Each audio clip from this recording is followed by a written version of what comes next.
Don't become an e-commerce founder until you watch this. We're gonna blow your mind. I got a new Mariana. Hi. Oh my gosh. This is going on to my LinkedIn and this one's going viral. This is absolutely phenomenal. Wow. And I taught you something about the cameras this morning. What did I teach you? When you say something important, what do? Here. Say something like really clever. You're like this Instagram curly-haired famous person. And I know that because I never go on Instagram, but now you come up at the top of my Instagram when I rarely do go on there. Well, I'm so glad the algorithm is working in my favor. It absolutely is. And you own a company called? Curlfriend Collective. And you sell stuff for curly-haired people. Yes, we sell silk scrunchies.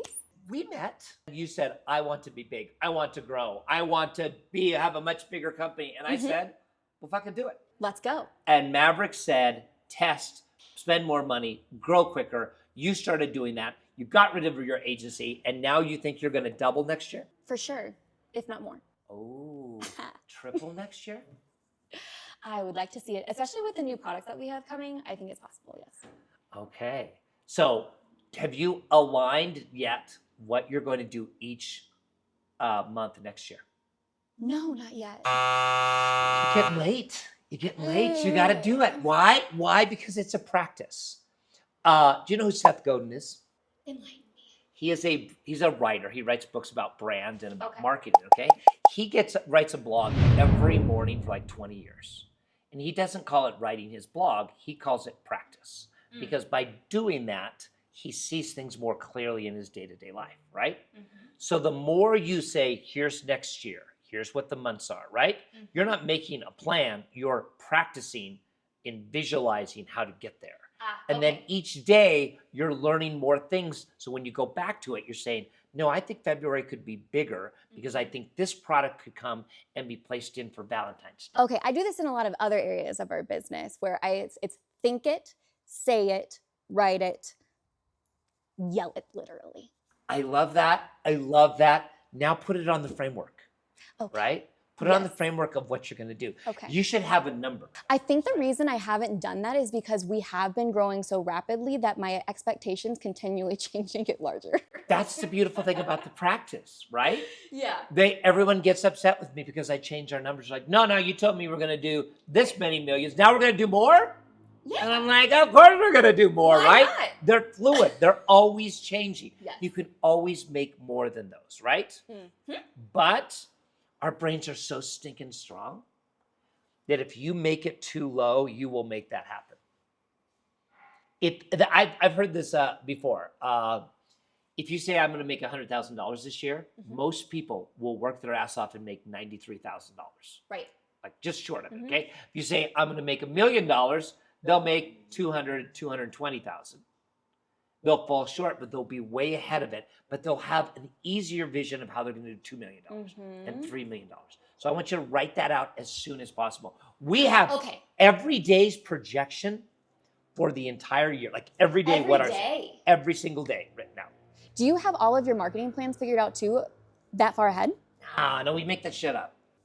Okay, so we're writing light numbers. We're writing like numbers that can get moved around. You write out your month, and then you write out your days, and then you track it. And then when you start getting more green and you're ahead of things, like what went well, what did not go well, and how do we do this? And then your whole optimism about the world changes. And not general optimism of, oh no, I don't know if we're going to double or we're going to triple, but no, we're not going to do 2.4, we're going to do 3. We're not going to do 6.8, we're going to do 9.1, right? Let's go. And then you set that up and you construct everything up to get there.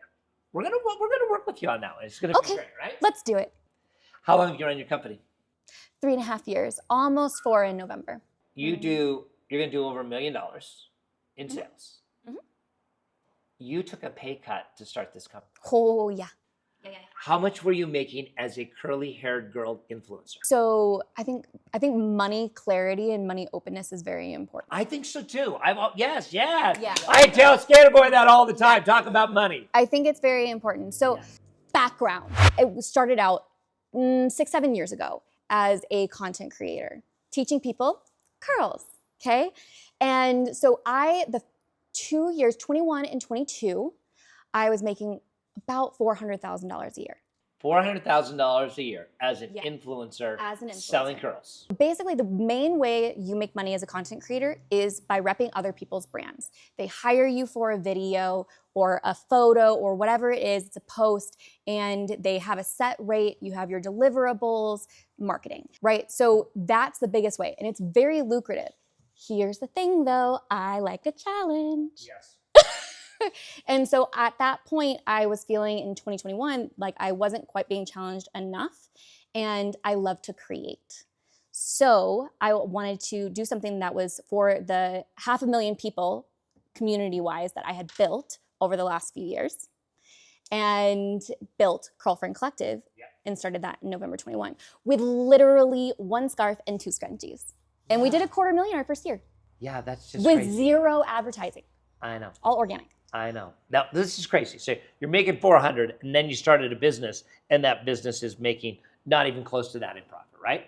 Oh yeah, not even close. I think our first year we did 50,000 in profit. So we were actually profitable our first year. But that's also, we weren't doing You're not making ads. 400,000. So here's the thing. No. When I challenge you, and I do that all the time, you just get this fiery little like, but I'm going to do it. You cannot stop me. I am going to make this work. I am going to build this up, right? Mm-hmm. You know who else has that? You. I love proving these idiots wrong. I love it. Is you like to build something.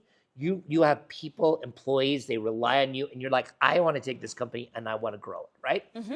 That's why I say most of these jerks aren't really entrepreneurs. We're the entrepreneurs, right? Why are they not entrepreneurs? Because they say, I don't like my boss, so I want to start my company. I want more time off, so I want to run a company. Well, number one, you're going to work more. Of course, they don't understand anything of that because they don't get fueled by the process. They get fueled by the pretend results of being rich someday. Yeah. Which if they're not an entrepreneur, they're not going to be rich at it anyhow. They're going to fail at it. The dummies.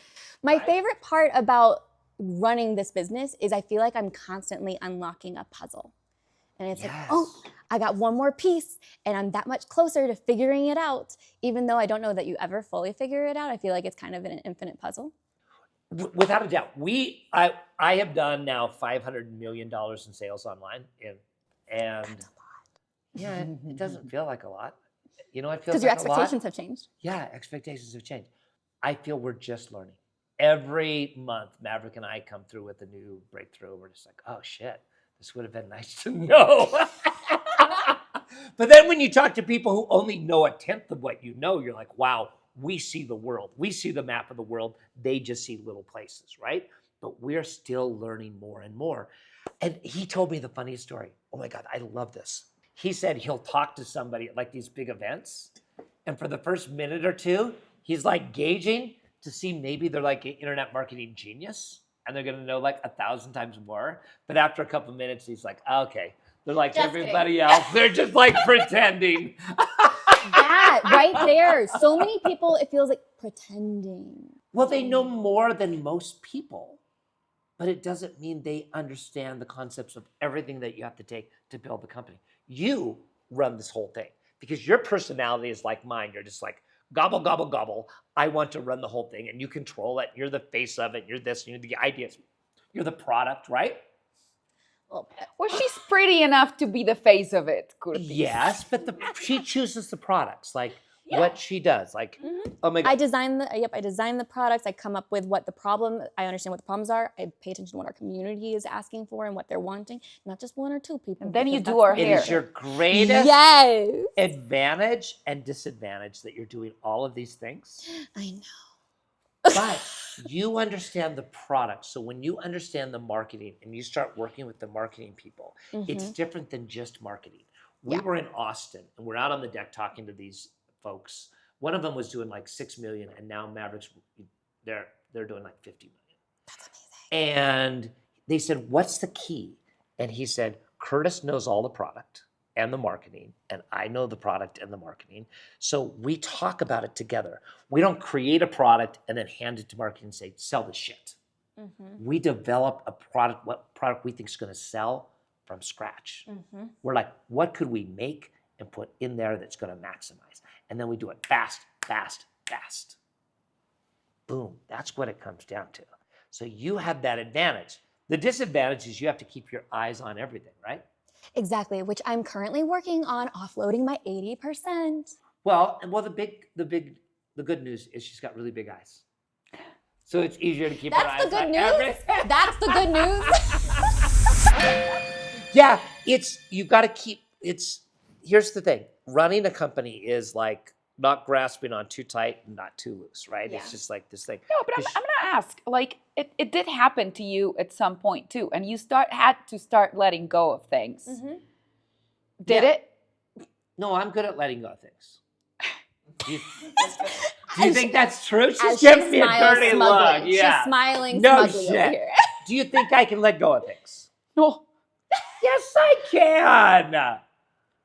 Yes, I can. Oh my God, you're so wrong. You say that a lot. Okay. I'm gonna let go of the comment that I just made. Okay. I just made a post about this on the LinkedIn machine. We just opened a store in Dallas, Texas. Okay. I have never been to the location. I do not know the name or have met any of the people that work there. I did not choose how it was decorated. I didn't do anything other than say, I approve this, go ahead and set up this multi-million-dollar store in a really awesome place in Dallas, Texas, right? I'm gonna need backup here, McCoy. Is that letting go? How much did he freak out? He was this close to flying out. He wanted photos. That is true. Yes. I almost flew into Dallas to take a look at it, but then guess what? What? I'm learning. I let go. I 100% We love let go. learning. But this entire thing is basically about, number one, if you're an entrepreneur, jump in the frickin' pool and make it happen. Number first. two, get to know everything and then let go of things as you grow. And then number three, know your goddamn numbers and then beat them. And don't let anything stop you. Do you know why we like the Chloe?